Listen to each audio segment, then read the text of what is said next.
I,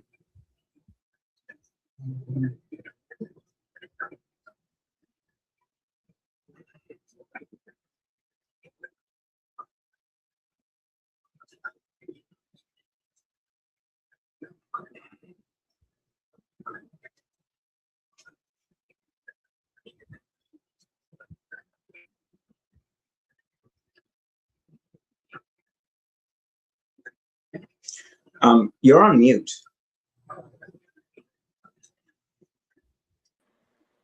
Sorry, that'll be edited. Okay, so let's start from the top. Okay. Hi, everybody. Welcome to the Kimberly Cloud Show. I am your host, Kimberly Cloud. So today we have a very special guest who is going to talk as a LMFT. I guess that's a licensed marriage family therapist. And Yeah. before we get started, what I wanted to do was I wanted to get a small bio on who you are, and then we'll dig into the questions. So go ahead, TJ. So I am, my real name is, I go by Sahebjit Singh, but people call me TJ. I'm a licensed marriage and family therapist. The thing about me is I focus as a depth-oriented therapist, meaning that I tend to focus more on core beliefs, really core issues, really complex trauma that keeps people very stuck in patterns and repeat like past actions, are stuck in like miserable ways of living that keeps them like, not being able to move forward in life. So that's what I would say is my focus. The last time you were on the show, you spoke about your experience with PD and the use of 5150s. Would you say that these experiences affected your ability to work with cops or as clients, or even how you see law enforcement? I would say no. It's funny because there's this idea that because of my experience with individual officers or my experience with like law enforcement around 5150s maybe makes me see mental health or people that like officers or cops as individually like not getting it together or not knowing what they're doing. No, I see it more as a system issue. I mean, these officers, they came into law enforcement to protect and serve, not to deal with like mental health crises. It is a part of their job, yes, but they're not getting the accurate training that is needed to understand, hey, this person's having a mental health crisis. This is what your approach should be. This is what you should be looking for and everything. Oftentimes we give them like a book or like a quick an hour long training and said, there you go out there, go deal with the mental health stuff and all this stuff. Officers themselves, they have their own trauma. There's vicarious trauma. You're experiencing like these distressing situations, and then you also got to take care of yourself, but no one ever taught you how to take care of yourself. But then you also have to think about mental health stuff. There's so much going on.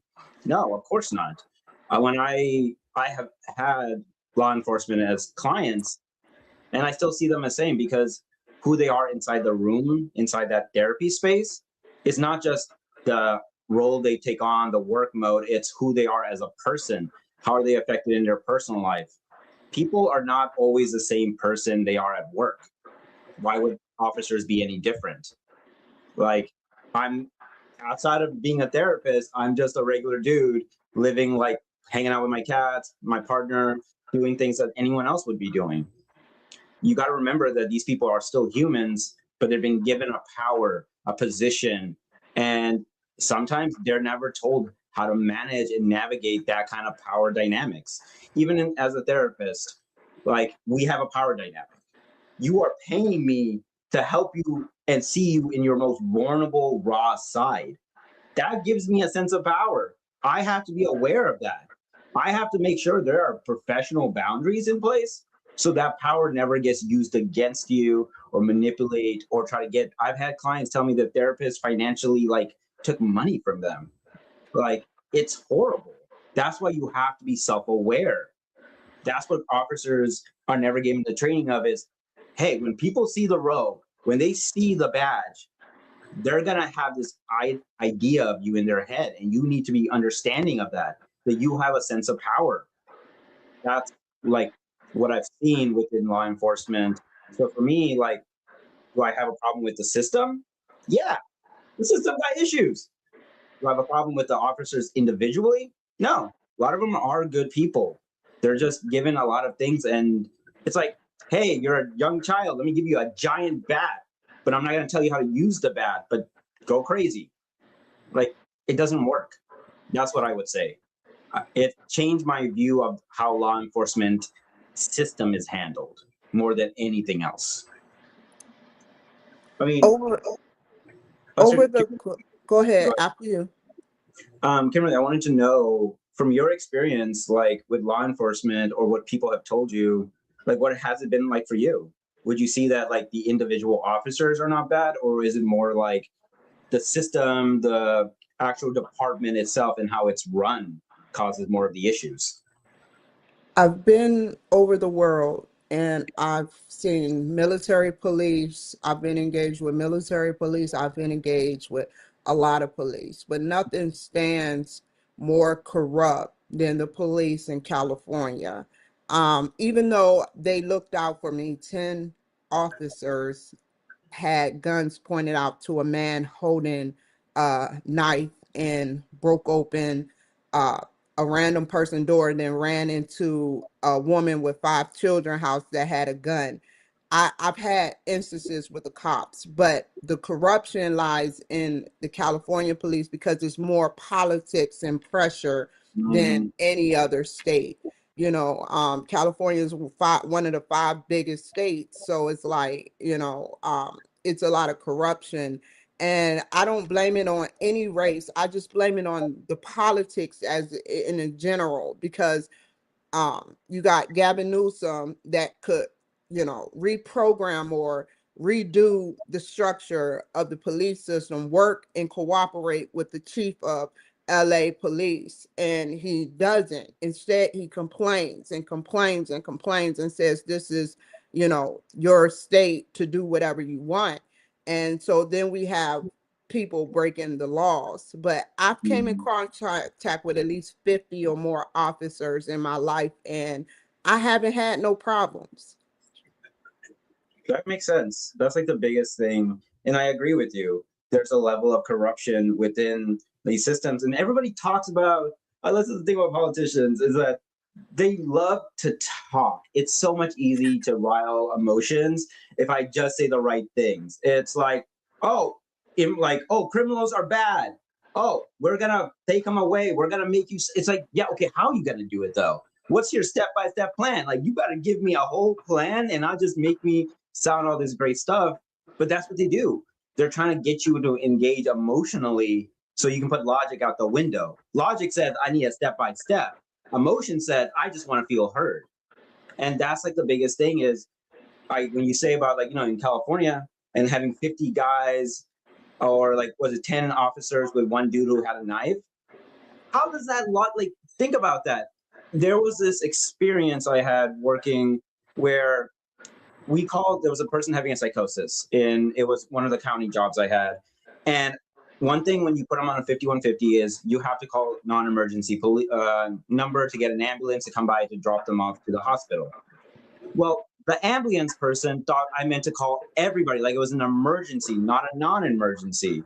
And so here comes firefighters, officers, for this one dude who's having a psychotic break. And the chief, the fire chief? And I'm like, no, you guys, this is too much. You guys got to leave. I just need an ambulance. The fire chief gets in my face and goes, this person is having a breakdown. You don't understand that we need to do this, this, and this with him. No, you don't. You're kind of freaking them out right now, don't you? Think about that. You're dudes and officers. You're 5 guys surrounding this guy, and he's paranoid. He's not even in the right state of mind. Do you think we should like tranquilize them like a bear or something instead of shoot them, because they're agitated? No. So here's the thing. When it comes to a lot of people are acting out of fear, out of worry, out of their own safety. You have to come in and present yourself as a person of safety, of support. I'm not like, if someone is scared, if someone is freaked out, of course, yeah, If you put like a trapped animal in the side of a corner, it's gonna bite you because it's scared. It doesn't want to get hurt.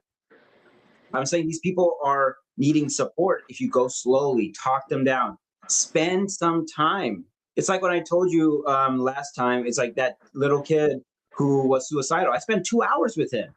Did I have to? No. I could have just said 30 minutes. Nope, you're going to the hospital. Taking the That's time true. and effort to really slow down and say, hey, I'm not, I have nothing on me. Tell me what's going on. Let me just be there, be a good presence right now. Let me be that person that says things can be okay, because they're freaked out. They don't, when you're going through a psychotic break, you are not connected to reality, and that's scary. Your world doesn't make sense. So here comes 5 dudes with like badges and all this stuff. Yeah, I'm gonna react too. We forget that humans are also animals as well, and never a cornered animal is gonna bite you back. So consider that. Like, people need to slow down. Don't tranquilize them, don't shoot them. That should be like the last needed option, and it should be the last of the last of the last. If anything, tranquilize is the last of the last. But the biggest thing is, you first want to come in. Can I talk to you? Can I be that support and show you that I'm just here to help you get the help you need so you can do better? That's what I would say. Well said. Can you talk someone down, or have you ever talked someone down to the point? I know you have. So has it ever been difficult to talk someone down? I feel like if I really look at my experiences in my career, yeah, there are consistent times it's hard to talk someone down. Um, there's been this moment I remember when I was working in like those crisis facilities, is that when you're deeply stuck in that negative emotion, when it feels like the answer is screw it, I'm just gonna kill myself. That's it. I don't know what to do with my life. I just want to end everything. It overpowers everything else. So here's this person come, this stranger, and he's telling you, hey, keep living, keep doing great, like things will get better. Yeah, everybody says that. What evidence you have? You want to help this person like slow through the emotions. Has it been difficult? Does it sometimes I can't get through? Yes. I'm human. I can do my best to slow down and really support someone. But when those emotions and those experiences overtake you, nothing anyone says was going to help. Sometimes you really do. I have to make the final call, no matter how badly I want to push, no matter how badly I want to stay 2, 3, 4 hours with this person. I just can't. So there have been difficult times. There have been clients who I couldn't talk down the ledge, and I had to make a say. And those clients, they stay with me. It tells me I need to get better at this. I need to improve. I need to get better and find better ways to really support people out there. That's been my experience. And I just got a message from TikTok. What we're saying is too explicit for them. Yeah. They basically restricted me. So, on another level, you speak about radical compassion as being the center of your style and approach. What can you speak more to what compassion you bring within your work that makes it radical, and what makes this style unique? Hmm. So, what is the definition of compassion? Compassion is the caringness for the suffering of others, seeing people in pain and wanting to do something about it out of empathy, out of kindness, out of, hey, we all struggle. If I start doing better, I don't want other people to struggle like me. When I work with teenagers or kids, like, I see a part of myself. I see myself when I was that age, dealing with, family who isn't giving me the support I need, or an abusive household where, I never feel safe. We all live those experiences. They stay with us. When I look at radical compassion, it's that compassion saying, I see the suffering in you, and I don't want you to keep going through this. However, the radical part is, and I'm going to be honest with what I'm seeing. I would love to validate you and tell you that you're doing everything right and that you don't need to change anything, but that's not true.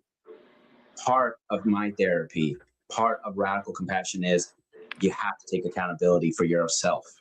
You have to be able to really sit with yourself and say, where did I mess up? Where did I do wrong? And what am I telling myself that isn't true anymore? People like to live their own like subjective experiences. I live in this bubble. This bubble is safe. If I go outside the bubble, it could be scary. I don't know what's outside this bubble. So I'm going to say, it's not my fault. It's everybody else's fault. That's easier. That's comfortable because then I don't have to take blame. I can feel safe. I can keep validating this like negative behavior. Radical is, hey, you got to stop doing that. That's not helping you. It's me putting intensity into the room, really saying to yourself, I hear you. Makes sense. The world and the situations you've had did influence you a lot. And guess what? You're an adult. Now you're responsible for yourself. This is one of my favorite quotes has always been, the childhood trauma that you have experienced is not your fault. But the healing, that's your responsibility now. It's unfair and it sucks. It is unfair. So I got born into this life and now I have to deal with this stuff and no one else has to take the responsibility. Yeah, kind of. That's what life is. A lot of unfair situations and unfair things and trying to juggle. Adults are what? Just children in bigger bodies, still trying to figure out the world. And I tell them, hey, it's okay. You're not alone. I'm still trying to figure my life out. And that's the approach I bring is, I'm going through my own suffering. Let me support you in yours. Well said. Can I ask you, do you know what SWOT is? No, can you tell me more? Okay, so I want you to explain your strengths, your weakness, your opportunities, and your threats. How do you feel your SWOT is right now? Your strengths, weaknesses, opportunities, and threats, and how do you write that down, or how do you categorize it so that you can be a better licensed marriage family therapist to your clients? What I think my biggest strength, and I feel like I get this question a lot, is like, what's your strength and weaknesses? What are the areas you need to improve and what are you good at? Mm-hmm. It's funny. Sometimes I think that even my strengths are areas of improvement. I can always improve my strengths. I can always improve the areas that I need to improve. But when I look at my strengths, I would say it's my ability to connect. I grew up in an environment that never let me form my self-identity. My mom wasn't the best at she would criticize a lot of paintings I have or posters or characters. If she said something, I throw it in the trash. It was that there was a sense of guilt or shame tied to that criticism. And so I never really got to form much of an identity based on just being human. And that's kind of what I bring into that kind of room, is that human to human experience. I have worked with conservatives, liberals. I have worked with people of the African American community, people of the Asian community, people that don't look like me, because that was my lived experience. I was often the only Indian kid. So I had to get used to other people's worlds. I had to learn about them. So when someone sits in my therapy space with me, my question is two: what makes this person unique? And what is shared between us? What is our shared experience? There's this idea that we have to think about the differences, because looking at the differences will keep us safer. Yeah. And it also can cause disconnection. I look at, okay, we're both human. That's my first thing.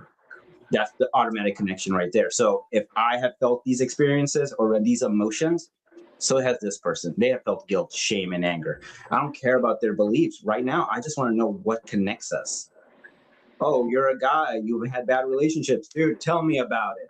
Oh, you're going through these, your mom was really hurtful and said mean things. Tell me about it.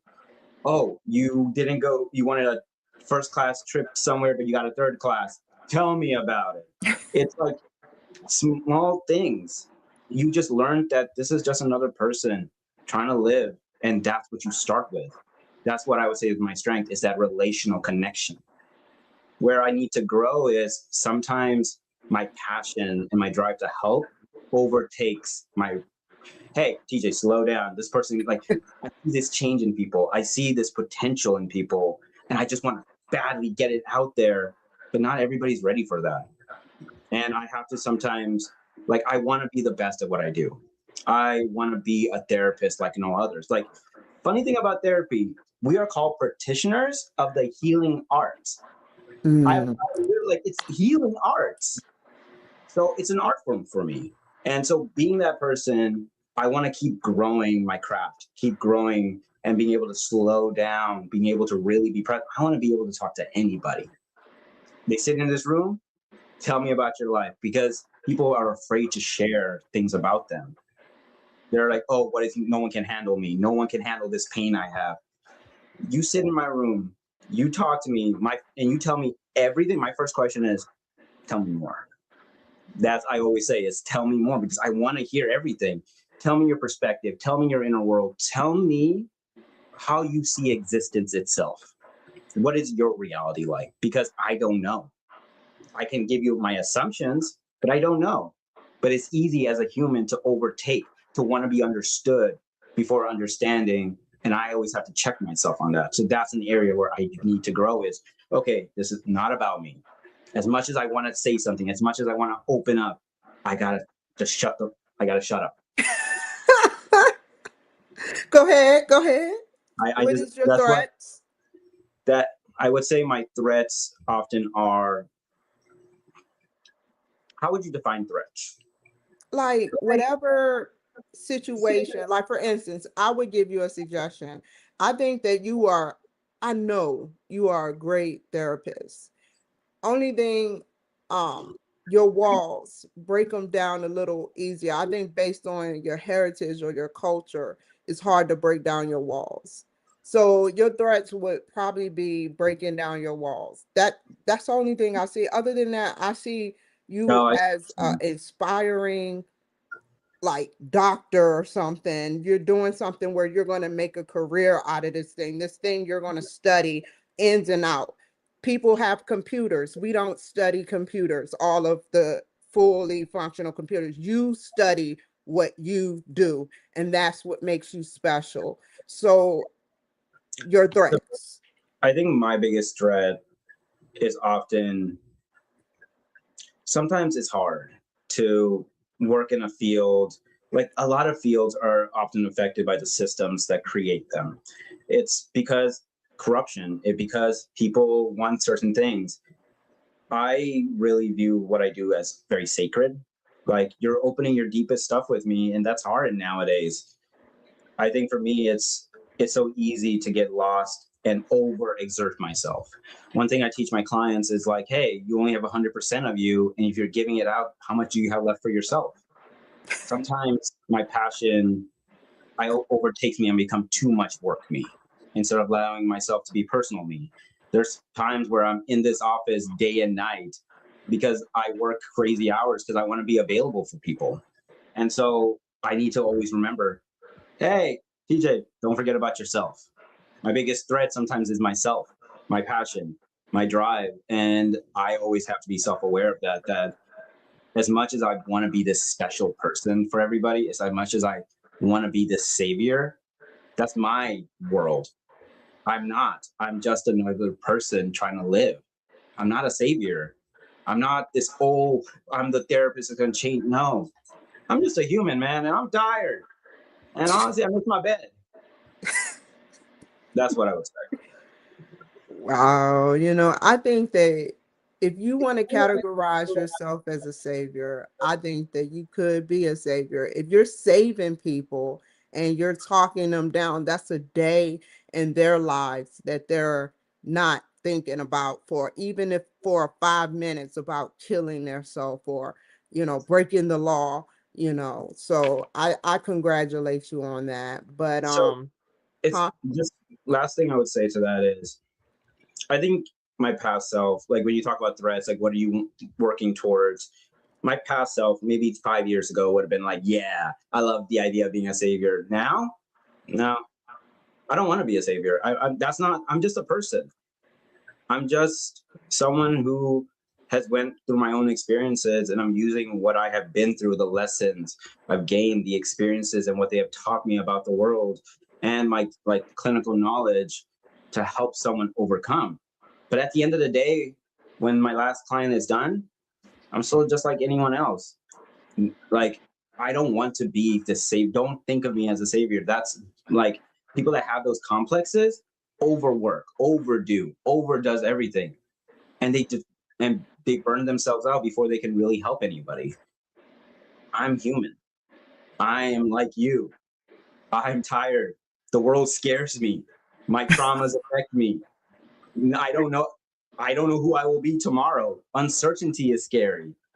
And that's okay, because we have each other to say, hey, I hear you. I'm scared too. This is a lot. That's what I bring in, is when a client's going through that deep emotional pain and they like, this feels very lonely. I'm like, tell me about it. This is a lot, because you're not going to go through it alone. As much as it feels alone, I'm in that room with you. You will get through it. Okay. And there are many people in different communities that are still stigmatize therapy as something negative. So there are men that see it as a weakness to open up to strangers or express emotions. What do you tell them about what therapy is? What do you suppose to get if you're vulnerable? Why can't they do it themselves or use AI? That's good. Well said. So it's interesting. I come from Indian culture, mental health, therapy. That's not a thing. When I told it's like, this is a joke. It's like when I told my mom I wanted to be a therapist. It's like I was coming out of the closet. Mom, I have to tell you this. I don't want to be a software engineer. I know I'm Indian. I know that's our goal, but no, I'm okay. We have enough of them. I want to be a therapist. And she was like, how could you disrespect me so much? It's like, it's because parents, mental health itself is not something that's easy. It's not easy to talk about our deepest secrets, something that we're really ashamed of. So to talk to some random stranger, that doesn't make sense. Oh, I'm going to tell the deep wounds, the family drama, the conflict that has stirred in my family for so long after being told growing up to always suppress your emotions to this random dude. Are you out of your mind? Like, it doesn't make sense. So what I tell people, and I've told a lot of people, is think of therapy like Play-Doh. It's a space where you can work on what's important to you. No one's asking you to go to your deepest, darkest areas. Different therapists have different styles and vibes. My style and vibe may not be for everybody. My, like, somebody else who's a lot more easygoing or softer might be better. Therapy is what you want it to be. What mental health, like, do you want to work on just depression? That's cool. We can do that. Do you want just skills? That's also cool. Cool. Once you find that therapist that just bonds with you, gets you, you can work on anything you want, because it's the relational experience. Because when you're a child, what's the most important thing you experience? One of the most important things is your relationship with others. Your caregivers is your one of your biggest relationships. And if you are hurt by them, that fractures your understanding of how relationships work. People become scary. Opening up becomes a lot. For a lot of people, vulnerability is a weakness because that's what is taught to us. It's nobody's fault, but we pass a pattern on. Hey, the world is scary. I'm going to make sure you understand that. Hey, people are scary. I'm going to make sure that gets passed on. Therapy is, what is something I still need to work on and still do to deal with? Here's the space. Make it yours. Tell the therapist what's going on, what you really want to work on. Go slow. It's your therapy, ain't my therapy. It's your work. That's what I tell people. What do you want to work on? What's important to you? Because when you try to like get into therapy, it's like, well, I shouldn't talk to people about my problems. No, the best thing about therapy, confidentiality. It's private. And there's 3 golden rules. If you're going to kill yourself, with a plan, with a means, with an intent. If you're going to hurt somebody else, with a plan, a means, an intent. Or if you're abusing children or dependent adults who have disabilities or elders. Other than that, unless like it's a judge, you can say whatever you want, but you have to be real with yourself. You have to be honest with yourself in that room. That's the important thing. What do you care about that's hurting you? What, and how can I help you get where you want to go? But you have to be willing to understand that that's the fear and like stigmatizing comes from not understanding something. So try it out. I always tell people go for like 2 to 3 sessions. If it ain't vibing, bounce. No one's gonna be like, you're not hurting anybody by trying someone now or trying something new. That's how we got to this society today, or the world today. Is we face uncertainty, said let's be curious, let's be empathetic to what we don't understand, because that's how we get innovation. Society, civilizations is curiosity to know and understand. So for communities that still worry about it, give it a shot. If it's not for you, it's not for you. You tried it, you can say you're proud that you tried it. That's all I ask, is therapy can be what you need it to be. And what you're supposed to get this feeling of like relief, that someone hears you, someone sees you, and that you're not alone in this, and that you can heal. The wounds that carry us bleed us into our lives, and we wonder why we're stuck in these negative patterns. This is a space to figure that out. And if you want, really deal with those uncomfortabilities, because when you leave, that vulnerability that you're afraid of becomes a strength. It helps you connect. I'm real. I'm authentic. I'm a little too vulnerable at times. But the biggest thing is, it helps me connect with people. See, I'm not scary. I'm just like you, trying to survive. That's what I would say. Okay. I read through what you said, or I listened to what you said, and you said a lot throughout what you said, that you're a lot of fears, a lot of curiosities, and fear of people or scared of people, and that you're real and authentic. So tell me, why do people fear other people? What answers have you gotten from your clients that talked about why they fear people or the unknown? I think from my experience working, I've seen a pattern. Let me ask you this, Kimberly. In your eyes, what is the primal, like the deepest fear within people? What is the number one, like in your eyes, what is the number one fear people have everywhere? Rejection. That's a good one. That's actually is a really good one. I'm going to throw something out there. I'm going to say the primal fear is the fear of uncertainty. True. If I don't know something, it could hurt me. If I don't know something, it could do something bad to me. Like, imagine you're a kid, right? And, your mom says to you, like, if you keep doing that, something bad's going to happen, right? Think about that for a second. Something bad is going to happen. That's really vague. So what does your brain do? It's going to fill in the blanks for you and tell you, oh, that bad thing is the worst thing you always hated. It's this thing, it's this thing. It's uncertain what that bad thing is, but all you know, it's bad. So your brain's going to give you 100 million possibilities of what that bad is, and that sticks in you. So now you're always running your life, worry about this bad thing happening, but you don't even know what it is. Just that whatever your brain tells you could be it, but you're not 100% sure.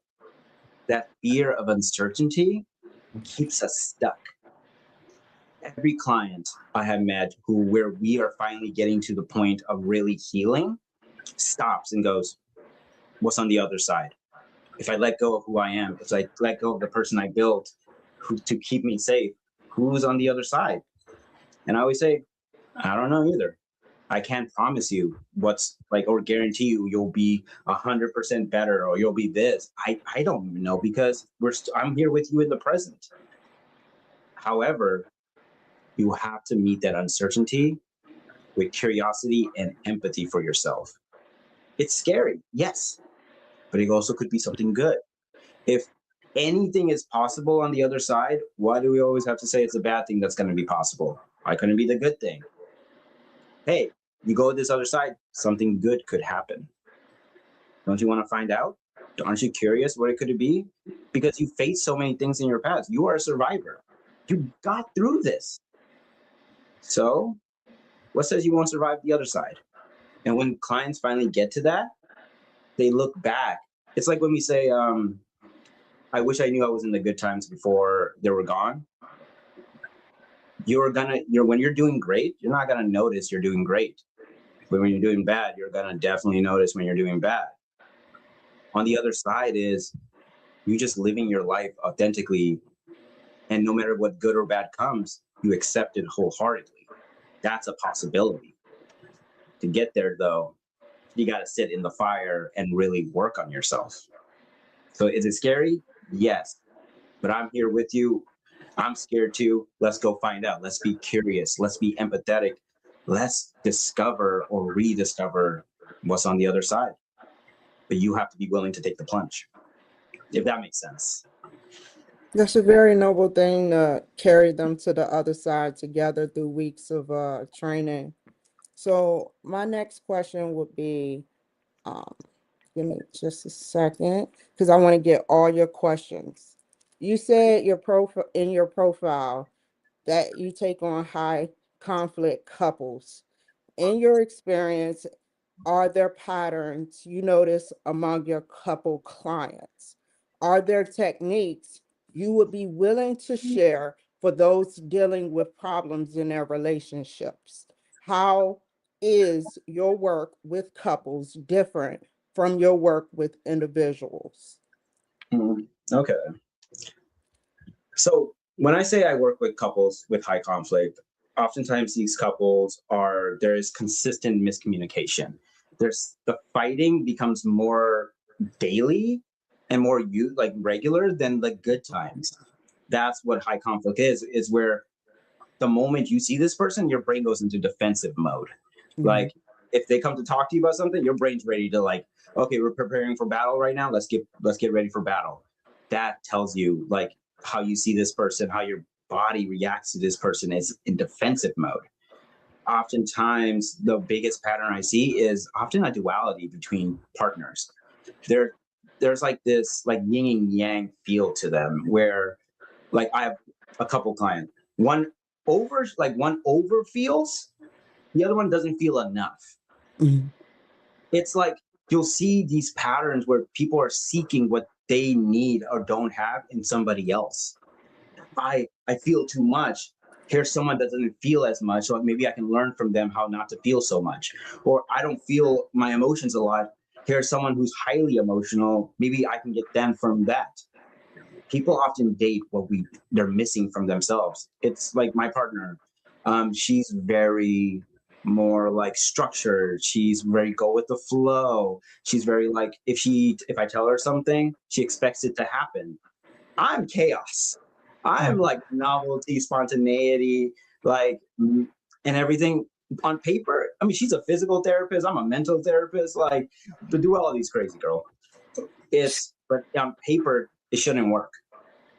But it does, because we have healthy communication.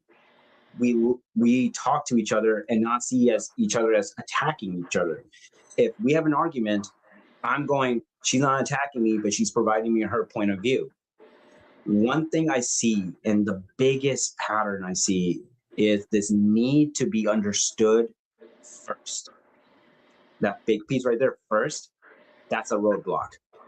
Okay, if I get in an argument, I need to be understood first. I need to get my point across first. I need you to get me first.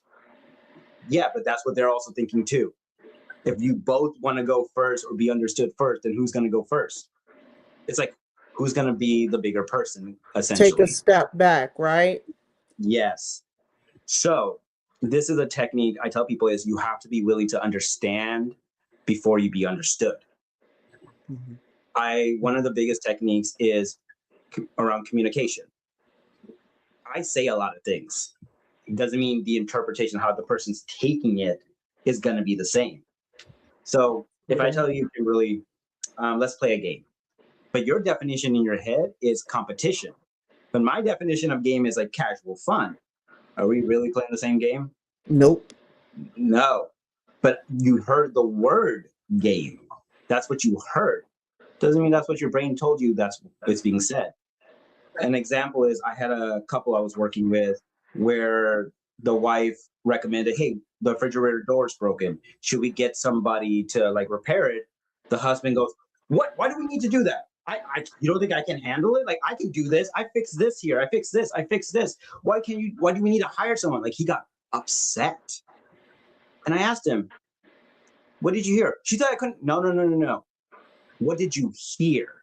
Not what she said. What she said was, should we get someone to fix the refrigerator door? What did you hear? That I'm not good enough. Well said. Yeah. That makes more sense. That feeling not good enough causes an emotional reaction. But that's not what she was saying. Wasn't saying that you weren't good enough. She was just giving you a suggestion. One best way to approach someone, and if let's say you have a friend venting to you, hey, that sounds like a lot. What do you need right now? Support? As in, you just want to vent and just need someone to be a presence and go, that sucks? Or do you need suggestions? So ideas to how to deal with the problem. The moment you figure out these two avenues, you know what the person needs and you can put yourself in that. I never tell people I give advice. I don't give advice because I don't like being told what to do. Why would anyone else like being told what to do? Advice has this negative feeling to it. Let me tell you how to live your life. No, don't tell me anything. Who are you? You ain't me. That's why I say suggestions. Here's some recommendations. You don't have to do it. It's your life. You do whatever you want. But these could help if you try them out. That's what I really focus on, is this idea of suggestions over advice, telling someone what to do, but more providing another perspective. When you come to therapy with me, you're getting perspective, you're getting suggestions, you're getting support. But I'm not going to tell you what to do with your life. I am responsible for that one. But I will help you where I can be. Start with this. Remember, when you are in a conflict, ask yourself this. I'm hearing this, or they're saying this, but is that what I'm hearing? What am I hearing inside right now? When they say this, it makes me feel like I'm being attacked because it's telling me something bad about myself. But is that really what they're saying? Or are they really trying to just get their point across? You have to be willing to take that step back and say, what am I not understanding? As much as sometimes it irritates me, my partner will tell me what I do and my patterns are. And yeah, it's annoying and makes me go, but I thank her every time. Wait, what? I get defensive over my job? I didn't know that. That makes sense why so when I say this to you, that's why like when we argue, I stay really calm, but my words are like daggers. I thought I was calm this entire time. I thought I was always doing great. No, TJ, you're a jerk. You're a jerk when you argue because your words are really, you know that. Now I'm cognizant and I'll be aware of that. She wasn't trying to attack me. She was just trying to help me like see a different perspective. That's what makes couple work. Openness and empathy. What maybe you don't know about yourself, you want to know. But if everybody's coming to attack you, it doesn't work. So that's what I'm saying. It's not about what they said. It's about what did you hear. Another good technique is if you have trouble connecting with emotions, start with simple. When you want to figure out what's going on for you or what you need, sit with yourself. What's the situation? My partner yelled at me. What was the sensation in your body? I felt this like tightness in my chest. What does that tightness say to you? What emotion would you connect it to? I would say it feels like a frustration. Like she got mad at me, raised her voice, and I felt frustrated. What do you need? I need an apology. Boom. You connect all these things together to get a whole picture of what's going on. Another big thing of apologizing or telling your partner what you need is this situation, the emotion you experienced, and here's the important thing, needs come in two. What do you need immediately? I need an apology. What do you need moving forward? Like what's a consistent need for you to not yell at me moving forward? Do you see what I'm doing? It's both. It's hey, I need this in this moment. I need you to apologize and make me feel like you understand where I'm coming from. And two, I need you to change that behavior consistently, because couples often get in fights. Then they'll be like, we're going to work on it, we're going to change. And then it starts again. It's a cycle to But break this. isn't there like triggers that make it relapse, make your relationship go through a relapse period? Yeah. It's because here's the thing about relationships. It's there's consistency and commitment. If I'm going to tell you I'm going to work on something, yes, my life is going to get busy. Yes, I got to do this and all this. But I also got to prioritize the relationship, meaning sitting with myself and actually practicing the skills. Yeah. It's like, I get so many clients that often tell me, TJ, I'm not getting better. Are you practicing the skills? No, but I'm not getting better. Then how are you going to get better? It's repetition of those skills. Good habits takes time. Yeah. There Yeah. be fast food people, it's going to take time. Like, you think I enjoy practicing the skills every day and journaling? No, I hate journaling. I still do it because I got to process those emotions. It's like there's a meme where there's like an angry penguin who's putting arts and crafts, but he's like annoyed that he has to do this. That's how I feel about doing my own therapy work. It's annoying. I don't like going to a therapist, but I do it because I gotta heal. You think I like journaling and worksheets? No, but I gotta do it. It's annoying, it's boring, but you gotta do it over and over and over until your brain picks it up. The next time you're in that moment, in that conflict, it'll just come out of you. You'll become more self-aware of it. That's kind of what I'm saying. And so that's what I tell people is self-awareness and working on those skills over time will create change. But if you just try it once and then say it didn't work, no, duh. You did it once. Do it 20 times and then come back to me. That's what I would say. Out of all the people, what have you grown and learned from all the people you have interviewed? Or not interviewed, but actually did a session. Let's just call it psychology session with. I I became a therapist when I was young because I didn't really understand how to like live in America. I was from a different culture and it feels like nobody kind of thought like me or, understood the world like me. So I felt like an alien. I felt like I was just an alien, both metaphorically and literally. And eventually I became an American citizen. And as I pursued therapy, it was to learn how to be more human. People showed me that I don't need to be more human. People's experiences that are very similar to mine taught me that I am human. It's hard to believe it, but you start to connect with people. You see people of all different sizes, shapes, colors, whatever. And you realize the stories there's patterns to the stories, but each story is so unique. There's so many little changes. It's like reading a book that's like choose your own adventure. Everybody chooses different adventures. Everybody chooses different things. And I get to find out the choices they made. The book may be same, but the person who's living that book makes different choices. The wounds are same, but how they deal with it, the interpretation, the actions are so unique. I really got to learn about the potential and power of humanity, of the strengths and the struggles and the resilience within us all. And it sucks that trauma and pain suffocate that, bury it underneath to say that no, the world sucks and existence is horrible. It's no. Conflict sucks, but you have to face conflict. You have to sit in it and go, this is uncomfortable and I hate it. And go, okay, is it done and over with yet? Because once you do that, you can face anything. You have to be willing to sit in that argument, in that thing, and say, this is uncomfortable for me. I'm going to voice it and I'm going to get through it. We avoid conflict. We avoid problems because it's easy. Look, I like it easy too. I mean, sometimes I want to go to McDonald's. However, that's not going to make you grow and change. Conflict is what makes us grow and change. Struggle doesn't always have to be a bad thing. Struggle reminds us, hey, I can get through anything because I've been through that and I'm still here. I've been through that and I'm still here.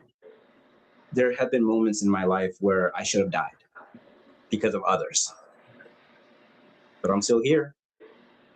There's been sessions I had where I wanted to quit, but I'm still here. There's been moments where growing up, you kind of start thinking, maybe this life is not meant for me, but I'm still here. It's easy to quit. That's why I hate it. What's worth having in life doesn't come easy. And that sucks. And you still got to do it. That's what I tell people. It sucks. I'm sorry. I'm sorry your parents were like this. I'm sorry that these was your experiences. I'm sorry that these things happen. What you got to do about it though? Like, you either learn to accept it and just keep being that person, or you overcome it by facing it and saying, I'm going to face the fire. I'm going to stop running away. I'm going to start running towards it because I want to take the fire out. It's hard. You're going to get burned, but you will leave stronger and more resilient than you ever have. That's what I would say. I would like to end with this last question of part one. You said there's conflict that we must go through. I say that however, there's healthy conflict and there's non-healthy conflict. Can you Yes. tell and educate the people on the non-healthy conflict and the signs to look for? So when you look at unhealthy conflict, and I completely agree with you, Kimberly. When I say, you got to deal with, there's healthy forms of conflict and unhealthy. Unhealthy being yelling and screaming, you're throwing things, you're not really hearing each other. It's all emotional, like two like tornadoes trying to bash into each other. It's chaos. It's wild. That's not going to resolve anything. Unhealthy conflict, it's where you're lost in your emotion, where you stop seeing the person you love and you just start seeing someone who has hurt you in the past. That's unhealthy. I've worked with couples where their own individual traumas created an impasse. We couldn't get any further in couples because they haven't dealt with these wounds that will show up in their relationship. If I never had someone to show me like love and attention, or people that have abandoned me, my relationship, I'm going to worry about that. Our baggage from the past and past relationships follow us. You have to be aware of it. That's what I'm saying. Unhealthy, it's those issues taking over and saying, I'm going to start hurting this person. That's not going to help anything. Healthy is being able to recognize, okay, this conversation is getting me emotionally heightened. Like I used to be at like a 3, now I'm at like a 7. I need to pause. Say that, make a safety word. When we say pause, no matter where we are, we leave each other alone. Go on a walk, get out of the house, 15 to 30 minutes. Then check in with yourself. Am I in a good emotional place yet? Do I feel like I can have an honest to God conversation, or is those emotions going to rile me up? Then you say, hey, I'm sorry, I wanted to talk in 30 minutes. However, my emotions are still kind of heightened. Can you give me about an hour and then check in with me? You want to get the conversation done because people shelve their problems instead of really resolving them. You want to talk it through within a day or so, but like take the time you need, but let the other person know. Direct communication. Because you have people who are anxious. I want to solve this now. Oh my God, what if you like leave me? So I need to solve this right now. Hey, I hear you. That's a scary fear. And I'm not going to go anywhere. I'm just going to sit in the office or in my bed, and I'm just going to, just be with myself for a bit. I'm not leaving you, but I need to deal with my own emotions right now after this. You're letting them know, you're opening up. That's also vulnerability a little bit. When you're showing healthy conflict, is when you're able to recognize, you talk it through, you'll have disagreements. But the moment you allow your emotions or you allow that trauma or the wounds to take over and say, this person's attacking me and I need to attack back, you're gone to unhealthy. It ain't going to work. That's what I would say. And if we have 3 more minutes, so one last question, Funny question. real quick. So the character of unhealthy and healthy relationships, and bringing unhealthy relationships to the forefront by can unhealthy relationships cause other unhealthy behaviors within the relationship, and how? I'm gonna end with something of a lived experience I had to give you an example of how unhealthy relationships can, really affect us. I was in a relationship where it it was a trauma bond. We were individuals who were deeply trauma, had our own traumas, and we bonded over it. And over time, that became a codependent relationship. I saw myself, someone who's like, seems fun, happy. People at work will be like, oh, TJ would never do anything horrible. I got into fights because we were so miserable with each other. We were so angry at each other, but we were also codependent on each other. It's like, I hate you, don't leave me kind of feel to it. Yeah. Yeah. And over time, that's the thing about like couples when unhealthy, escalation. If that issue doesn't get resolved, it gets worse. And that's what happened. I saw myself become a monster. I saw myself live through fear, anxiety, and anger because we never resolved our fights. I saw myself wake up every morning ready for battle instead of turning over and being happy with the person I'm next to. It shapes your lens of the world. It shapes your lens of others. You're like trapped, and the worst part is, you're trapped, but it's comfortable. And then that's what therapy is like too. Yeah, I got to get you uncomfortable because things that are easy will keep you trapped and comfortable. To get out of them, it's going to be uncomfortable. So I was comfortable. My friends would tell me, TJ, you probably should get out of this relationship. No, we'll make it work. We got this. Yeah, we'll be fine. I'm a therapist. Even I knew what was going on, but I was so blinded by the rose-colored glasses and the codependency and how badly I didn't want to be alone, that I said, I'd rather be miserable together than miserable single.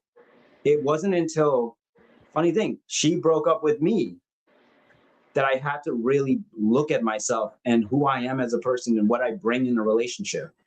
A relationship should never control your world, should never, be the center of it, should complement your world. And I finally found someone who complements each other. But I had to first go through that to get there. That I would answer.